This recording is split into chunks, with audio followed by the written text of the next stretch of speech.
ماہر غذائیت کا کہنا ہے کہ کھجور انسانی صحت کے لیے ایک بہترین اور غذائیت سے بھرپور پھل ہے جس میں قدرتی شکر کے ساتھ ساتھ selenium, potassium, magnesium, iron, phosphorus اور کیلشیم کی کثیر مقدار شامل ہے۔ یہاں یہ سوال پیدا ہوتا ہے کہ شوگر کے مریض کھجور کھا سکتے ہیں یا نہیں، کیونکہ ان کے لیے میٹھا کھانا نقصان دہ سمجھا جاتا ہے۔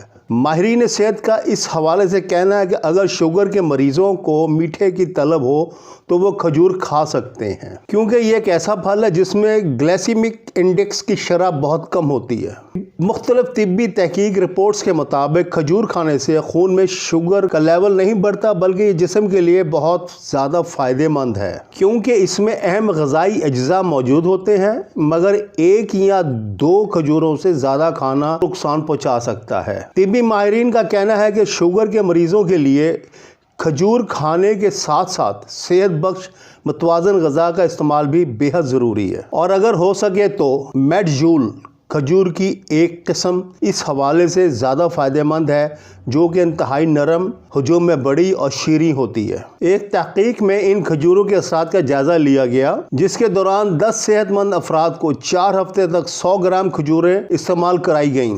4 ہفتے بعد محققین نے دریافت کیا کہ ان کھجوروں کا کھانے سے لوگوں کے خون میں موجود گلوکوز کے لیول میں کوئی اضافہ نہیں ہوا، جبکہ کولیسٹرول لیول بھی مستحکم رہا۔ اس طرح کھجور کی قسم اجوا بھی امراض کی روک تھام میں جادوئی خصوصیت رکھتی ہے، جبکہ ایک تحقیق میں کہا گیا ہے کہ اس کھجور کو کھانا شوگر سے جڑی پیچیدگیوں کی روک تھام میں مددگار ثابت ہو سکتا ہے۔ میرے چینل کو سبسکرائب، ویڈیو کو لائک اور اپنے پیاروں میں شیئر کیجیے گا تاکہ ان میں سے بھی کسی کا فائدہ ہو سکے۔ اپنی دعاؤں میں یاد رکھیے گا۔ آئندہ ویڈیو تک کے لیے اللہ حافظ۔